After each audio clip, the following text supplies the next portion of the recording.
Podcast Answer Man, episode number 323.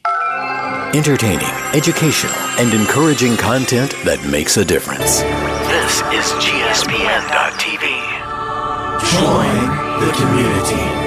Hi, everyone. This is John Lee Dumas from Entrepreneur on Fire. And if you're looking to ignite the podcasting world, then you're in the right place. For Cliff Ravenscraft is the Podcast Answer Man.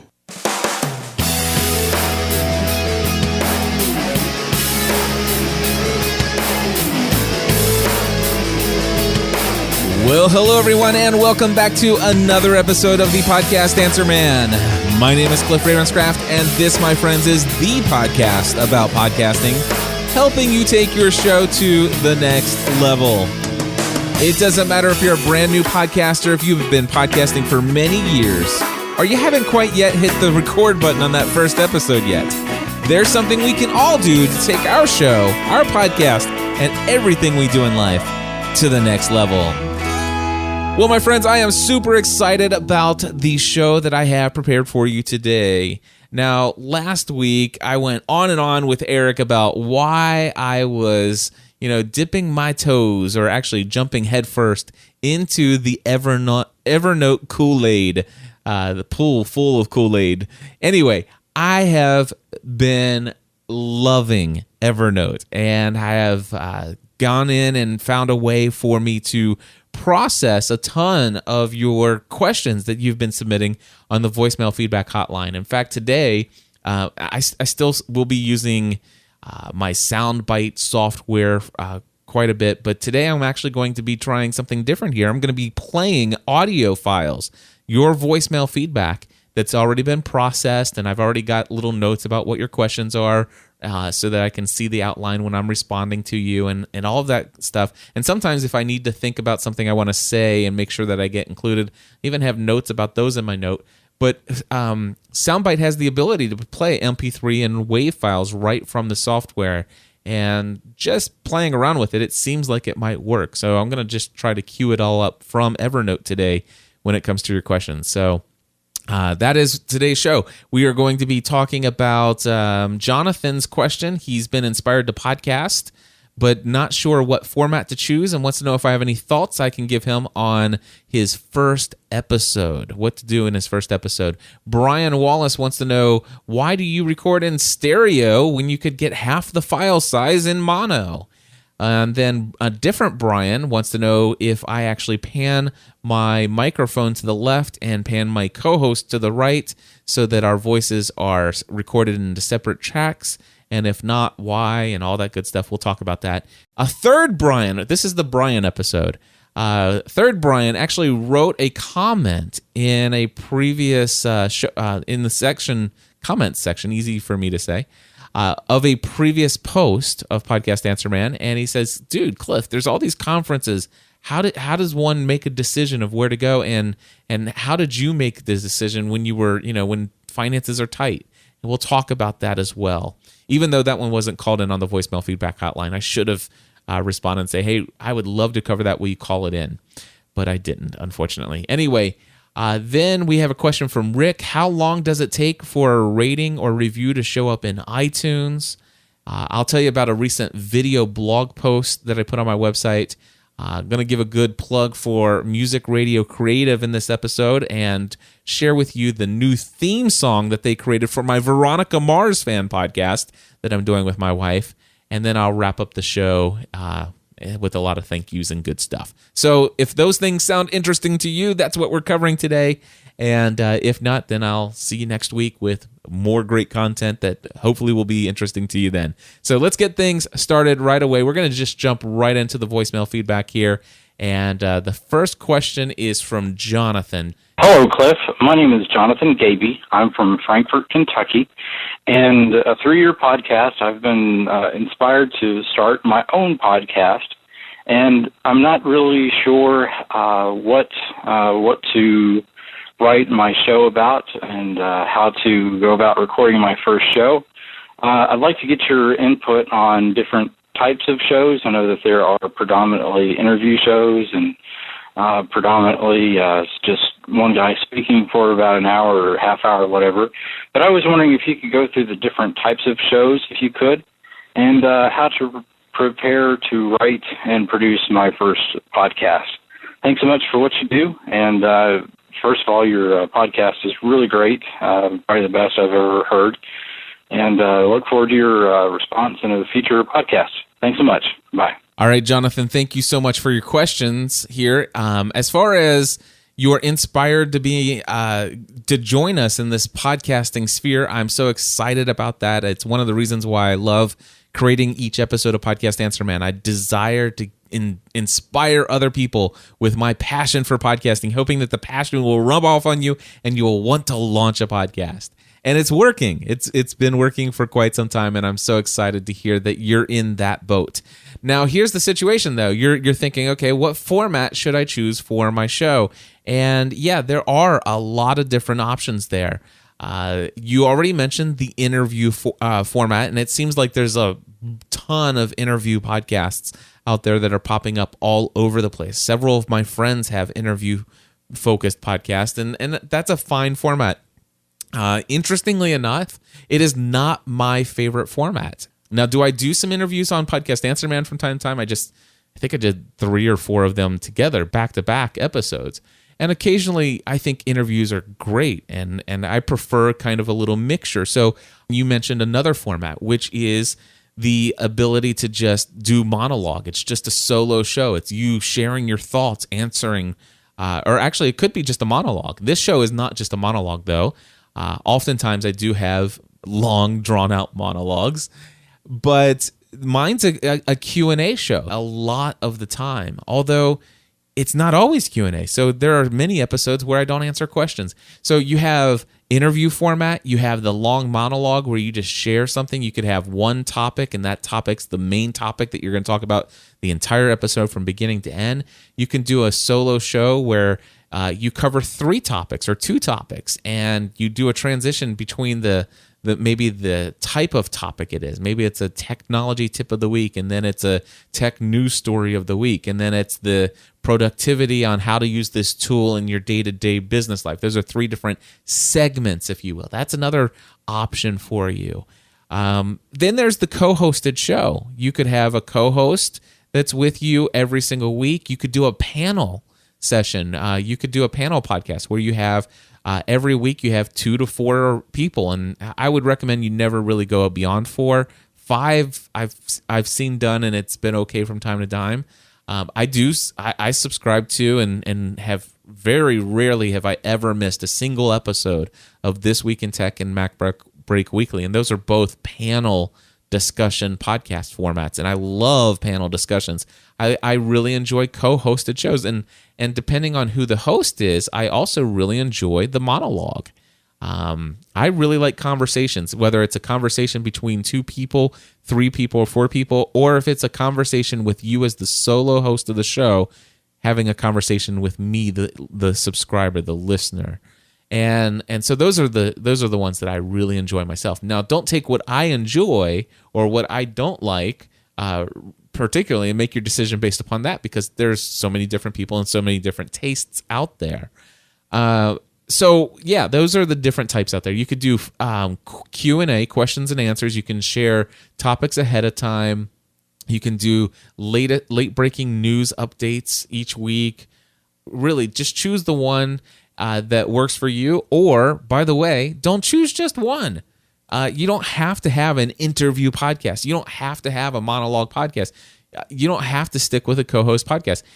I don't feel like I have to be constrained to a format. It's not really all that important. We do talk a lot about consistency in podcasting, and yeah, there's some value in being consistent and having people come to know what to expect. And well, for me, I guess I would just say, well, you come to expect whatever it is that I feel that is most appropriate for Podcast Answer Man this week. That's what you're going to get. And it's a mixed bag. And that's what people have come to expect from me. But where consistency really comes in, where I'm actually quite rigid on my thoughts about consistency, that's about your release schedule. How how, it's how often do your episodes come out, and what day or what time do they typically come out? Those are things I think are more important when it comes to consistency. Also, consistency is also the length of your show. Can people kind of get a feel just by seeing the name of your show? Will they immediately be able to say, "Oh yeah, that's a 40-minute show each week," or that's a 20-minute show, or that's an hour-long show? And not that it necessarily has to be on the money. Is it if it's a 30-minute show, sometimes it's 17 minutes, sometimes it's 37 minutes, but it's usually about a half an hour. My show, usually about an hour. That's what I shoot for. And so those are the different formats, and I hope that helps you out, Jonathan. The thing is, there's no rule in podcasting. Do what you want. It's your show, and I love that. As far as your first episode goes, here's what I would say about that. Introduce yourself. Talk about, introduce the name of your show. Tell people about how you heard about podcasting. Tell people why you made the decision that you want to start podcasting. Tell them what inspired the show. Tell them what inspired the name of the show, what the show is going to be about, and all of that stuff. And if you want, you can. There are a lot of options here. You can take the entire first episode and record 20 to 30 minutes. Let's just say if your show is normally going to be 20 to 30 minutes, if you want, you could do 20 to 30 minutes, all about the introduction of you and your show and what's going to be covered. Sometimes this can get a little bit boring, so it might be interesting to you. Sometimes people are like, okay, already get in. Stop telling me about what you're going to tell me and just tell me. With your first episode, I think you're always given a little bit of grace, and a lot of people will go back and listen to your first episode, especially during your first 20 to 30 episodes. These folks are going to potentially go back and listen to the first episode, especially if you actually label it introduction. My recommendation, if you have a 20 to 30 minute show, what I really like is if you can actually do an introduction of all of those things about who you are and what you're doing, and within 5 minutes or less, immediately go into the first quote-unquote bit of content. So if your show is normally 15 to 20 or 20 to 30 minutes about, social media, that's the content of your show. Spend the first 5 minutes talking about who you are and what the show is and what you're going to do with it and what your vision and plan is. And then spend the remaining 25 minutes of the show doing your first topic, covering it, just jumping right in, head first. I really like shows that are like that. That is my preference, is that you just kind of get right into the content. Jonathan, I hope those tips are helpful to you. There's a ton more that I could say, obviously, but that should get you plenty of options of what to do there. So thank you for calling that in. And next we're going to move to Brian Wallace, who has a question about mono or stereo. Take it away, Brian. Hey, Cliff. My name is Brian Wallace. I'm at physicianassistantexamreview.com. I just had a quick question about recording in mono versus recording in stereo. I see that you set up most of your tutorials and most of your stuff in stereo, and I was just curious if you could talk about that for a couple of minutes. I just look at cutting the data in half as such a nice feature of recording in mono. I was wondering about the advantages of recording in stereo. Thanks again. I really appreciate all you do. All right, Brian, thank you so much. I am one of those guys who records in stereo. I love stereo. Now, I know that I'm speaking into a microphone that is a mono microphone, and it's putting the same amount of audio in the left ear as it is in the right ear, and that's pretty much a majority of my entire episode. But the fact is that when I click this button right here, there are some instruments that are in the left channel, some instruments that are in the right channel. And when I play this little sound clip here, entertaining, educational, and encouraging. There is a stereo separation of sound. And I know that it's a little bit OCD of me, a little obsessive compulsive to want to make sure that I maintain that awesome stereo quality. I mean, back in the day, I used to have, listener feedback, and it would sound like this. Yes. Colonel Locke, is this line secure? Line secure, go ahead. Hey, Cliff, Stephanie, Tori. This is Michelle from Texas. This is Kim from Indiana. Josh from California. Jennifer from Florida. Sam in Tucson. Kimberly from California. Paul in Memphis, Tennessee. Listener feedback. Target area is acquired. We are a go. Roger that. Now, for those of you who are listening with, maybe just playing it through the computer speakers and stuff like that, it just sounded normal to you. If you're driving the car, chances are it probably just sounded normal. But for those of you who had earbuds in, you probably noticed that when you heard the sample of the calls that came in from the voicemail feedback hotline, they were panned a little bit to the left while the music's still playing and the jingle's playing a little bit more into the left. Or actually, it was the callers were in the right channel, and the music is still playing in the left channel, and there's stereo separation, and I kind of like that. And occasionally I'll throw in clips here and there and stuff. In fact, I'm going to play an audio branding commercial, and I'm going to play the Veronica Mars music, and I love stereo separation. And even if the episode is 100% mono, it's just a habit of mine to put it in stereo. But yes, if you were to cut it down to mono, it basically takes all of that stuff and makes it exactly the same volume and sound in the left channel and the right channel. It just mixes them together to one mono sound, and it does cut the file size in half. Absolutely 100% half the file size. So for those of you who are really concerned about file size, then by all means, export to mono. That's perfectly fine. For me, not going to worry about it. I've got well over 3,100 episodes, all of them in stereo. And it runs me, I'm using the Fraunhofer MP3 encoder that's used inside of Adobe Audition. And I do it at 44,100 sample rate, so it's 44.1 kilohertz. And I also do 128 kilobits per second as far as the compression setting. And that gives me approximately 1 megabyte per minute of audio. And yes, if I did mono, it would make it 1/2 a megabyte per minute of audio approximately. So why do I do it? I do it because of the stereo separation. I prefer it that way, and I've always done it that way. And also, the fact is that bandwidth is getting cheaper and cheaper and cheaper, and bandwidth is getting faster and faster and faster. So it's at the point where not everybody has internet yet, as we talked about in a previous episode of Podcast Answer Man.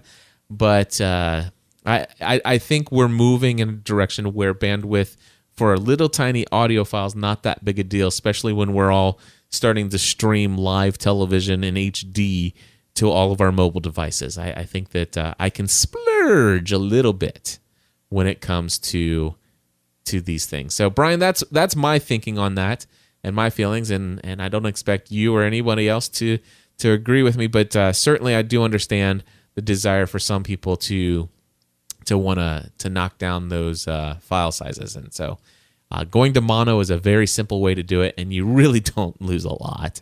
Like I said, I absolutely know it's totally obsessive compulsive of me, but yeah, I want my intro, my outro, and any other sound clips that I have and bring into the show to have that stereo separation. Moving right along, another Brian, as I said, he wants to know about panning audio left and right. Speaking about separating in different channels, let's see what Brian has for us. Hey Cliff, this is Brian from Missouri, and I had a question for the Podcast Answer Man show. I was curious if you ever pan your audio while you're recording so that your voice is on one channel and your guest voice is on the other channel. That way you can edit them separately in post-production and mix them back together. And if you don't do that, I was curious, if you have both voices on both channels, I know that you do kind of a DJ announcer vocal effect in post-production with Adobe Audition. Does that also affect your guest's voice and make them sound a little bit more like the DJ sound? And just FYI, I'm recording this on an SM58 mic with a Mackie 1402 VLZ3 Pro, and I'd like to hear your feedback. Thanks. Alrighty, Brian, thank you so much for the questions here. And the answer to your question is no. I do not separate my audio into the left channel and right channel. And for those who are wondering, it is a great solution if you want to be able to separate that out and in post-production being able to easily adjust volume levels or sounds or filters for each person's voice through the entire episode without affecting the other person's voice or your voice in the process, then you can separate this out. So basically how I have things going here in the studio or even with the Skype Mix Minus, I could do this. I have my microphone and the other person's audio, whether it be another microphone in the studio or Skype coming into my mixer. All of that comes into my mixer, and then I send one stereo cable sound, one stereo signal from the mixer into my digital audio recorder, which is recording a stereo track, a left channel and a right channel.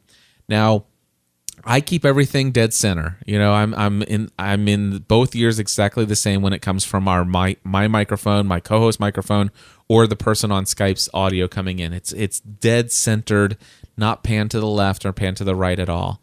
And I do that because, well, I believe in quick, easy, painless post-production. And so most of the time I hit the stop button, I'll pull in the file, run my multi-band compressor over the entire thing, and then hit save, and I'm pretty much done. That's all I have to do. Now, if I want to, what happens if I'm talking, and while I'm talking, Stephanie sneezes? Stephanie's my wife. What if she sneezes? Well, guess what I do? I say, bless you, and we move on. It's not a big deal. Or if we're doing something professional and I and she accidentally hits her microphone while I'm reading an advertisement that is a very big deal and it could never be messed up, then she hits the microphone and I stop and I said, I'll tell you what, I'm going to edit that out. Give us a second, and I'll pause and won't say anything. And then I'll start over where I, restart the last sentence that I said, and then I'll reread it without that being in there. And then in post-production, I just wipe that little bit out.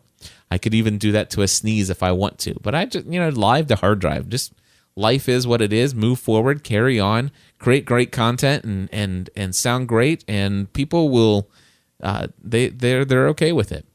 Now, the thing is, I'm obsessive compulsive over wanting my stereo separation, and I understand a lot of people's desire to separate those channels and process those signals separately.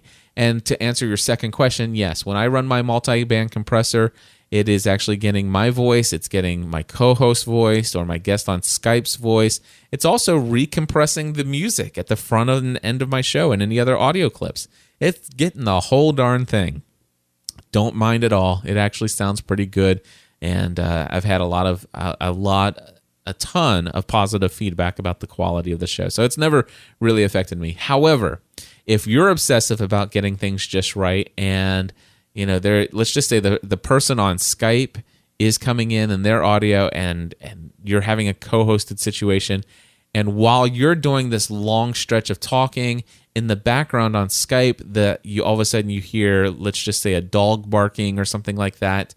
Well, you could easily, if you were panning yourself to the left and your person on Skype to the right, you could very easily go in and just erase all of those spots in the right channel where that dog was there. You could just make them silent.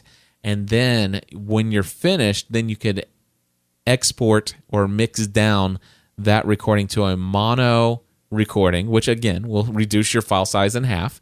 And it will also, it puts everything there all together, one nice package. So I'm not against doing it, but your question, Brian, for me was, do you do it? And the answer is no, I do not do that. I'm a live to hard drive. I try to get everything to sound as great as possible and try to avoid any kind of audio issues, making sure audio levels are equal and the same. I try to do all of that stuff before I ever hit the record button. All right, we're going to move on to the next question, which is coming in from Brian, which, by the way, this one, again, is not from the voicemail feedback hotline. Normally, I only cover questions when you call them in. If you guys want to, this is the interesting thing. I get so many questions just because I consistently answer questions, and people just go looking on my website for how to leave a question or a comment. Or actually, I really don't play a lot of comments on the show. If you want to know how to get your question onto Podcast Answer Man, here's how you do it. You go to podcastanswerman.com, and if you click on the contact tab up there, you will actually see contact information. And on that page, it'll tell you all the ways that you can submit a question for this show. And if you don't want to do all of that, you can just go to podcastanswerman.com/feedback. It will take you to the exact same place. So anyway, let's go to this. This was Brian asked the following question in the comment section for episode 321. He wrote, "So many of these conferences I would love to go to, especially New Media Expo. When you were starting out, how did you work the conferences into your budget, since so many of them are so expensive to those of us who are still trying to get things off the ground?" Brian, I could not agree with you more. I can tell you right now, 2008 was the first year I did this thing full time as my career, and finances were super, super, extremely tight. I mean, all you need to do is watch the story that I tell in my video on my About page. It's an hour-long video about my story of how I went from hobby to full-time career at podcastanswerman.com/about. It was extremely, extremely difficult. And, well, I'm going to lay it out here and just be honest and transparent with you and tell you that, for the 2 years that I did it as a hobby and for the first year that I did this full-time, I didn't attend any of these paid-for conferences. I just didn't. I did make it and to a PodCamp here and there, and because they were free. Now, the biggest thing for me was, I think it was, I went to, the travel expenses to go to Nashville. I did take that, and I did the travel expenses to Boston during that period of time. But the conferences themselves for PodCamps were free at the time, and I had to travel there, usually by plane or by several hours driving. And there's hotel costs and meals and stuff like that. And so even all of that stuff, it was very difficult. But when it comes to these big conferences, I didn't attend any of them. And I just I thought I couldn't afford them. And the other thing that I believed is, at the time, I would have actually considered these expenses. This is very expensive. A matter of fact, I think you may have even wrote that. Did you actually? Matter of fact, you did. You said, since many of them seem so expensive. And so when we view them in that way, we see them as an expense. And maybe perhaps, Brian, you're thinking about conferences the same way I did, as though that they were luxuries. This is a fun getaway. It's going to be, it'll be an exciting time, and it sure is. It is fun. It is exciting to go to these conferences. I won't lie to you. Those are very much the fact. And stuff. And is it a luxury? Absolutely, it's a luxury. It is nice to be able to go and travel. The thing is, though, is that I don't consider conferences an expense. I consider them an investment. And when all of a sudden, and by the way, I'm on the other side of this, so I've actually been to a ton of conferences now. And I know what conferences do for me. I know what they do for me personally. I know what they do for me professionally. I know how just one tiny insight out of an entire 3-day conference, if I walk away and only take one thing away, how that can add more than $50,000 of income, extra income, over the next 12 months.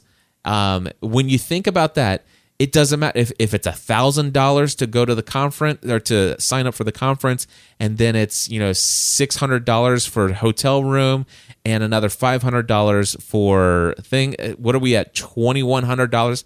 Did I just do math on this podcast and get that right? Somebody will fact check me on that. But $2,100. Is that a lot? And not to mention the opportunity cost of work and productivity that I I don't get done here at the office and studio and working on those are non-revenue generating days, and that could actually end up bringing the cost of this conference to not just the $2,100 for travel expenses, hotel, and the conference fees itself and food on top of that, but then the fact that I'm not going to be doing consulting calls and effectively that's going to cost me, when I think about it, it's going to cost me about $5,000 to go away for this 4 day, for 4 days to this 3-day conference, because we're including travel time in there. $5,000. There's no way I can, that's too expensive. But let me just say this. If I was to offer this to everybody listening, guys, here's the deal. Here's the situation. I've come across a ton of cash. I've got several hundred thousand. I've got like $900,000 worth of cash just sitting here on my desk. And here's what I want you to do. If you will send me a check in an envelope for $5,000, you write it out to Ravenscraft Enterprises LLC and send it to this address. You send me a check for $5,000. I will cash it, and as long as it clears, I will turn around. And in 3 months, I will turn around and send you a check for $20,000. All right? Or what if I told you that in 12 months? Let's make it that way. In 12 months, I will send you a check for $20,000. Or what if it's in 12 months I'll send you $50,000? Or what if it was just $7,000? Or what if, I said, go, you go to this conference and you spend, it's going to cost you a total of $5,000. What if over the next 12 months, at the end of 12 months, I'll send you the $5,000 back. Matter of fact, I'll just send you your money back. Would you be interested in those things? Absolutely, you would be. And that is exactly how I see a conference, especially if we're talking about business. All right, I go to conferences for several reasons. Number one, I am always inspired to hear about the journey of other people and meeting people face to face and hearing how they've been able to accomplish the things that they've accomplished. Just a conversation can inspire so many different things. Like, oh, teleseminars. I never thought about that. Oh, webinars. I bet you I could do it. I wonder if people would pay me to do a webinar. And then all of a sudden, 3 weeks later, I get $16,000 in income from people who signed up for my webinar. I am not kidding you. It's like that. I meet somebody who says, wow, I've built a business and I did it because I created these webinars and people pay and this is how I did it and blah, blah, blah, blah, blah.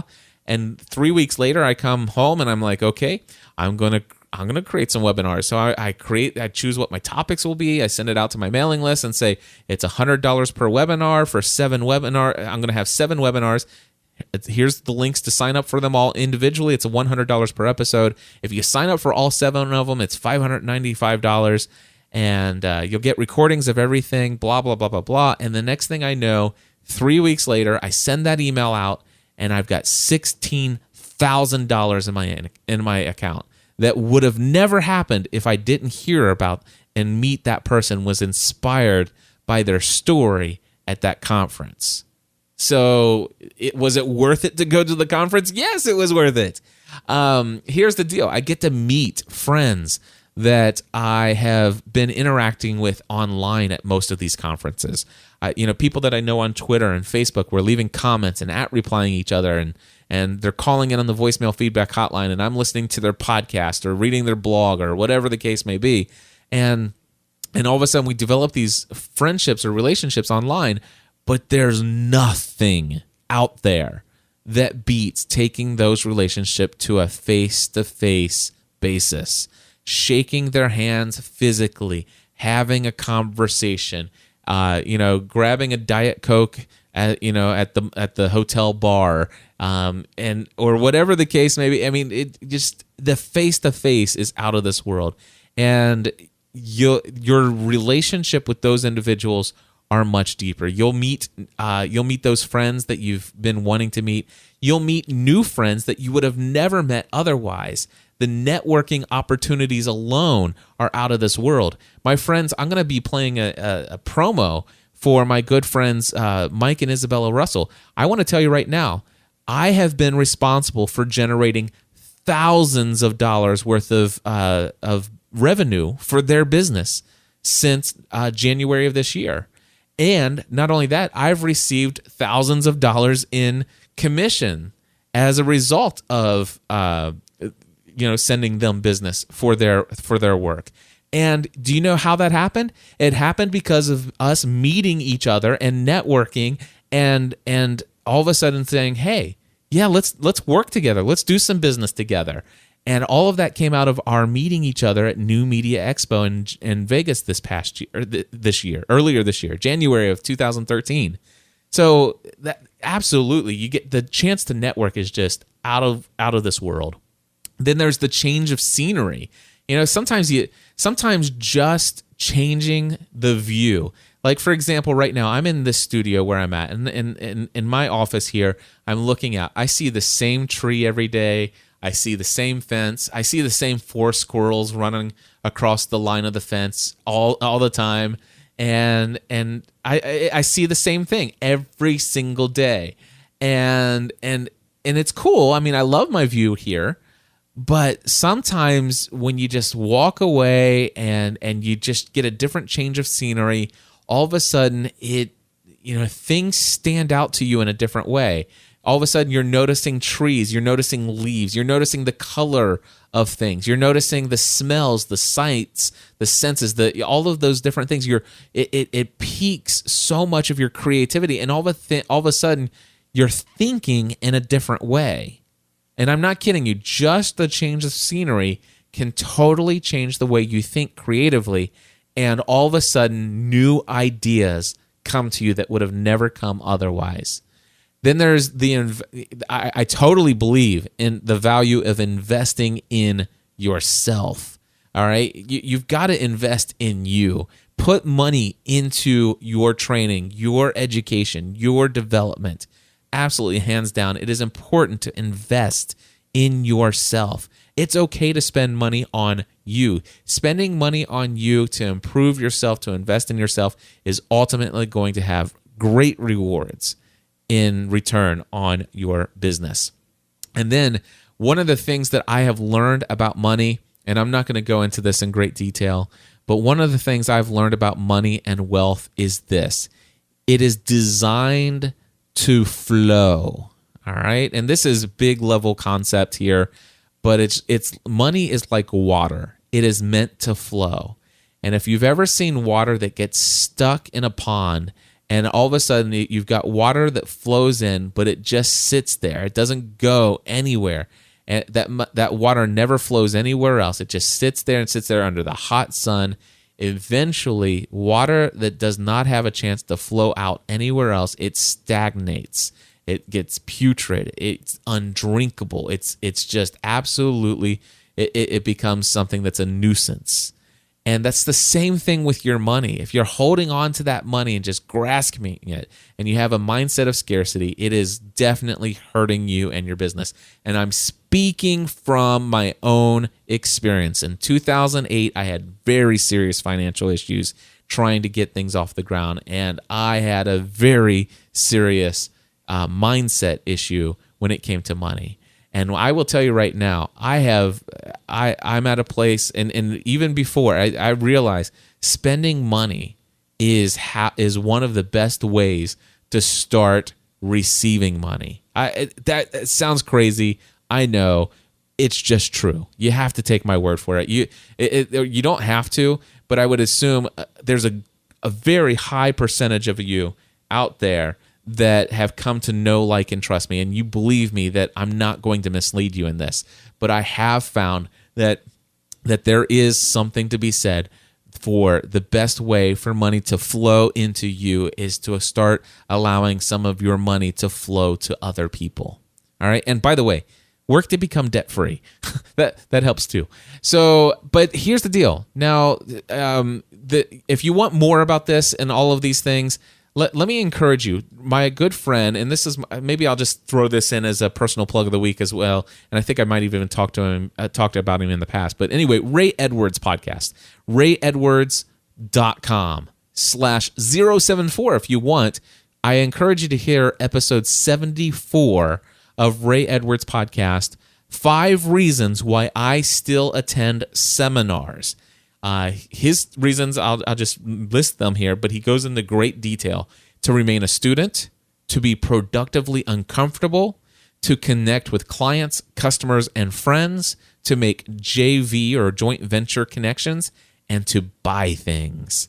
And I absolutely loved that episode. Ray, you did your show is amazing. I absolutely love it. RayEdwards.com/074. Brian, I encourage you to go listen to that episode. It'll just add to the value of all the things that I've already shared. And so at this point, I hope that I've encouraged people to understand that going to these conferences, they're not expensive. Matter of fact, when you start looking at it this way, and eventually you will. I mean, I hope anyway. Eventually, I hope that you'll get to the place where you'll see a conference that's $1,900, and you know that does not include your airfare, and it does not include meals, and it does not include your hotel. And also, the conference is going to take up 4 or 5 days of your life away from your business.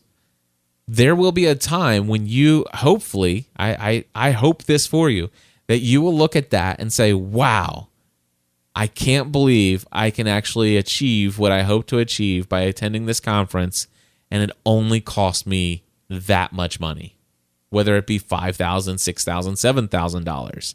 Now, with that being said, I'm going to tell you a couple of conferences that I personally recommend and endorse. Now, I've never been to PodCamp Dallas before, but I've been to many PodCamps. And as I told you, in the days when I couldn't afford very much, I would make it a point to go to these PodCamps. They were good conferences. And my friend Gary Leland is putting together the third PodCamp Dallas. It's going to be held in Dallas, Texas, on October 12th. So it's in Dallas, Texas on October 12th, and the conference is free. All right, the tickets are already available on sale, I believe. I think they went on sale on August 15th, but the conference is on October 12th. All the speakers are already lined up for the conference, and here's the situation. It's limited room. There's only room for 90 people to get in on this conference. So if you want to get in on it, make sure that you sign up right away. So here's a free conference. And depending on where you live, you'd have to arrange for travel to Dallas and a hotel. And sometimes you might be able to find somebody else to go with you and share a room. That cuts your cost in half there. You might be able to find something very inexpensive on Airbnb.com.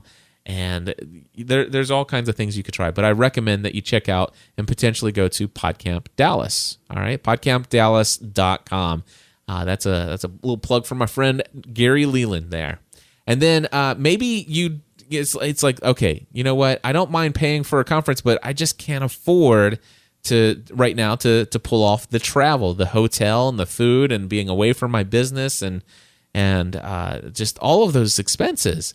So I want to tell you about Social Media Success Summit. This is an online conference that is actually very easy for just about any business person to go into.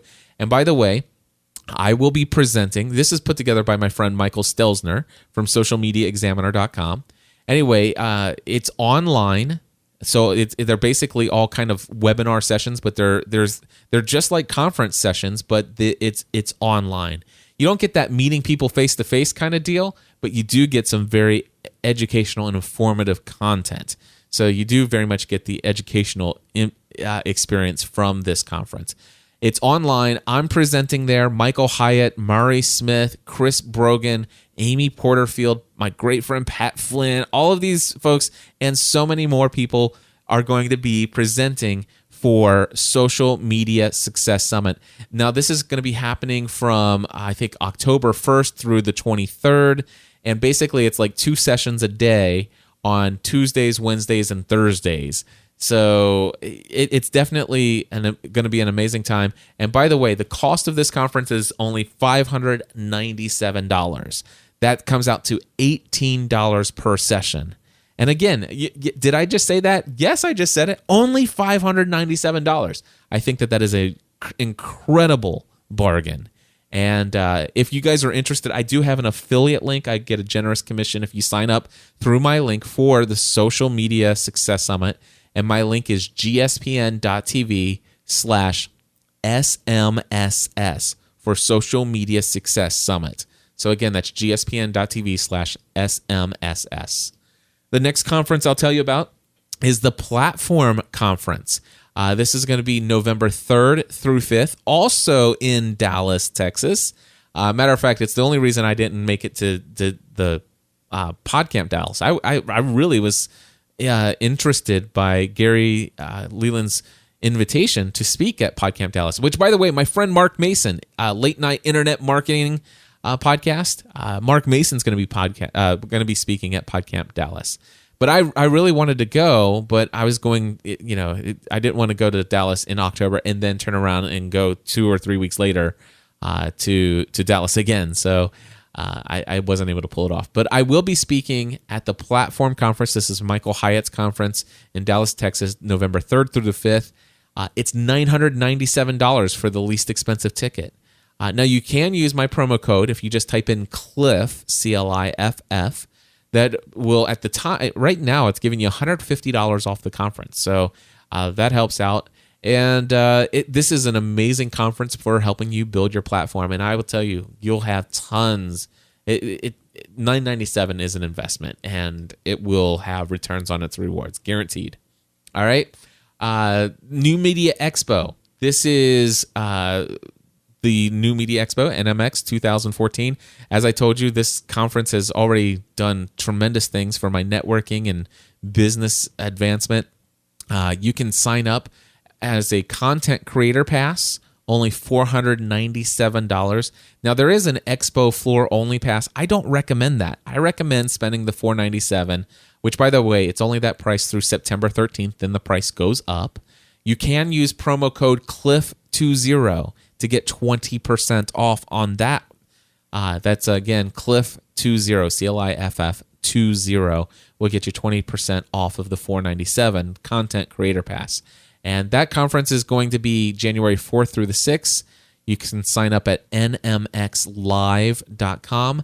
And this is the conference there. I'm actually the director of podcasting for it. This is the largest social media, new media conference in the world.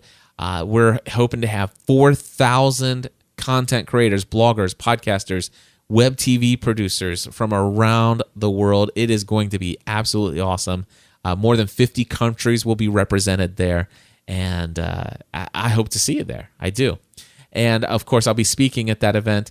Then, of course, Michael Stelzner also has Social Media Marketing World, and that's actually going to be in San Diego on March 26th through the 28th, and I will be speaking at that event. And there's not a price or registration open for it yet, but there will be soon.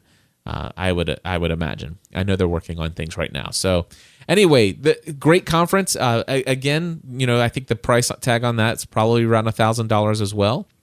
We'll know soon. But these things are investments, and I've oftentimes been asked, Cliff, if you were to go back and do anything over again, what would you change? And I've always told people I wouldn't change anything. I'd like to make all the same mistakes, and I still hold to that. I really am the person I am because of all the things my journey, that's happened to me along my journey.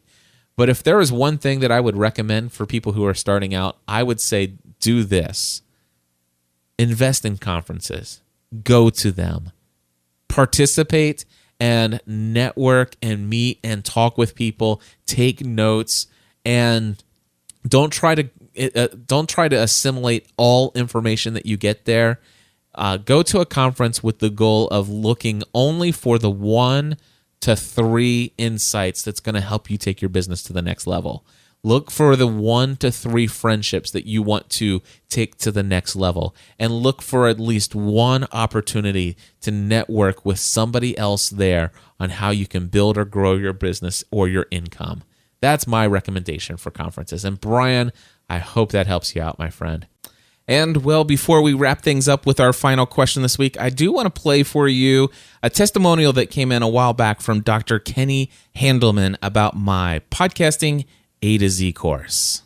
Hi, Cliff. It's Dr. Kenny Handelman from ADHDpodcast.com. I just wanted to send you a quick audio to thank you. Thank you for Podcasting A to Z. I wanted to share this with you to let you know how much I appreciated the course, and if you want to share this with others, you're certainly welcome to do so. I just wanted to give you a bit of background and let you know how the course worked for me. So first of all, I was introduced to your podcast by a friend. It was probably about 8 or 10 weeks before Podcasting A to Z started in July, and I was really impressed. I was impressed by the content you were sharing. I was impressed by the production value of your podcast. And most importantly, I was really impressed by your integrity.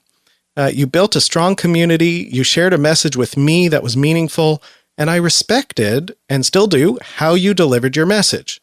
So when Podcasting A to Z was introduced and I found out that I could take part in training with you and learn everything I would need to know to get my podcast going, not just the technical things, the knobs and settings and websites and MP3s and all that kind of stuff, but also the reason why and how to connect with my listeners and how to build a community, I was very interested.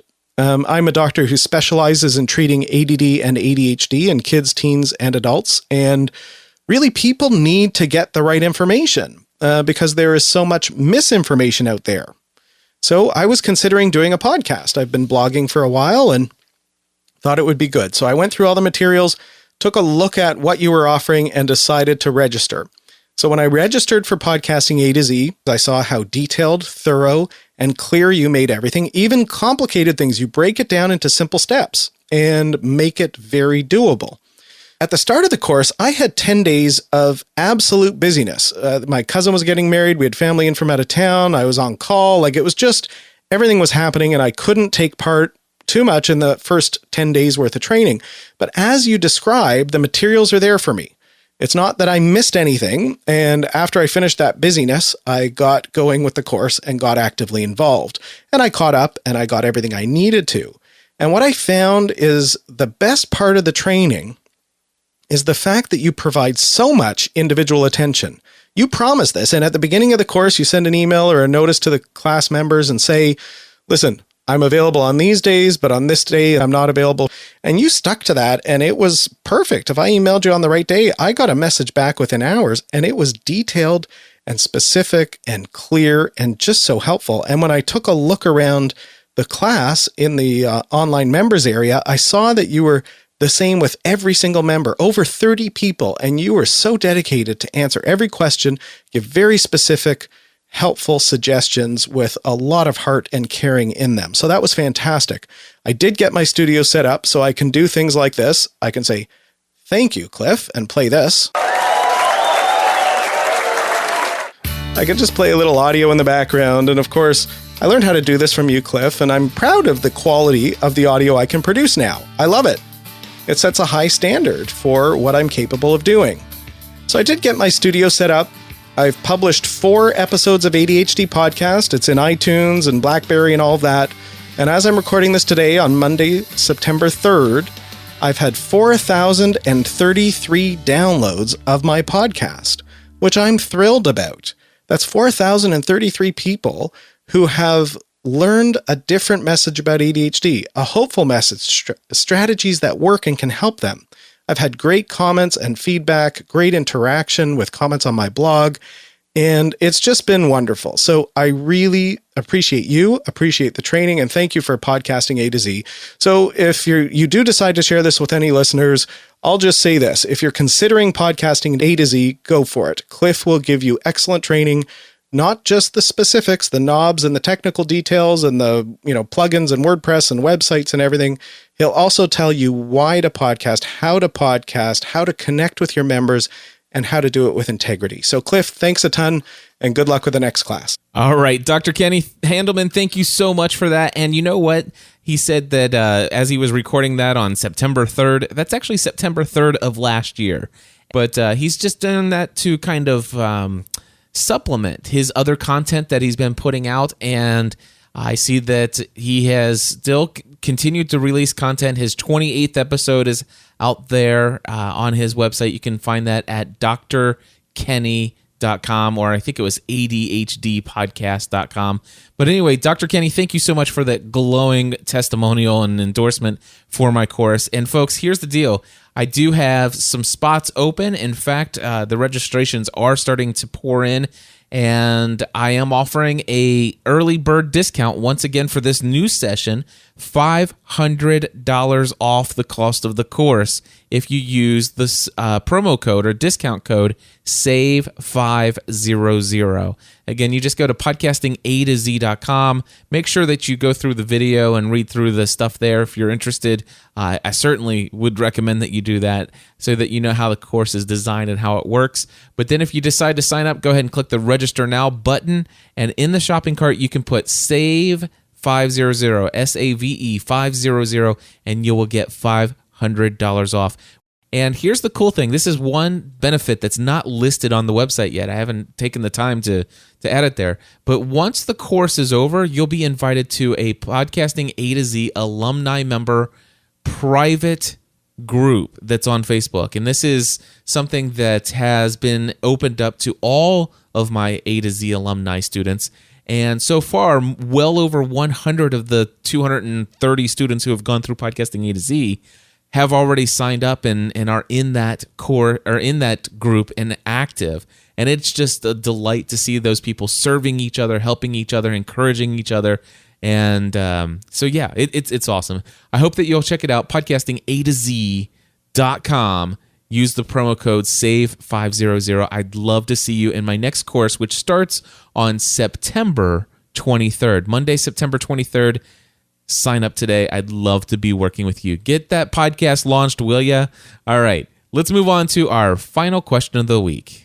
My name is Rick, and I host the Strange Encounters podcast, and I'm calling to ask if you have any insight into the timing between when a rating is posted to iTunes and when it actually appears. And the reason I ask is that I do ask my listeners to leave feedback and ratings on iTunes at the end of the podcast, and one listener reported to me via email that his review is not showing up, and he just wanted me to know that he had done so.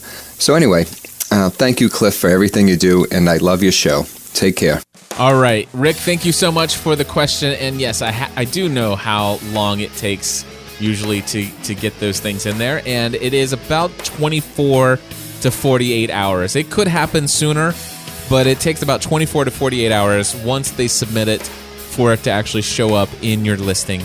And then I know that because I also ask people to leave ratings and reviews from time to time. And if people want to do that for Podcast Answer Man, you can do that at podcastanswerman.com/iTunes link. Again, I'm pretty sure that's it. podcastanswerman.com/iTunes LINK. And I'm just checking it to make sure that works. Yep, that takes you right there. podcastanswerman.com/iTunes link. If you were to leave me a 5-star rating and review, only if I deserve it, and a written review, it certainly helps my show get more visibility and popularity inside of iTunes, which I love. But also, you'll notice that once you submit it, it'll say, thank you, you've been submitted. And if you were to pull it up immediately, no, you wouldn't see it there. And even the very next morning, you may not see it there.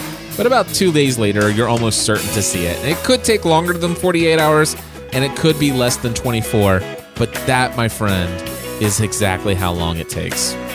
Alrighty, and so yeah, we did cover everything. I was just going to wrap up by telling you that I did a video blog post. You can find at podcastanswerman.com/blog. And I did a video, put an hour and 25-minute webinar that I did for my podcast mastermind organization titled, What is Triber and How Can It Benefit Me? All right, what is Triber and how can it benefit me? It's an online web service. Originally started out with Twitter. It's a service that allows you to put your RSS feed into the system, and other people who sign up for your tribe, they can follow it and have the opportunity to share anything that gets posted to your feed out to their communities on Twitter, Facebook, LinkedIn. Of course, they can follow your tribe, or you can actually even let them come into your tribe. You can invite them as a tribe member, and it allows them to put their RSS feed in there. And that will populate this stream, if you will, of content that you could then share for them. Helps you help them, they help you, all that good stuff. All of this and more. We talked about for an hour and 25 minutes with the co-founder of Triber. And I did that for the Podcast Mastermind, giving that for free to you guys on the blog. You can go to podcastanswerman.com/Triber will get you there as well if you listen to this much, much later. It's TRIBB. Hold on. TRIBERR. It's Triber with an extra R. Podcastanswerman.com/TRIBERR. Anyway, you get the idea. Thank you guys for tuning in. Helping you to get the thing you do to the next level.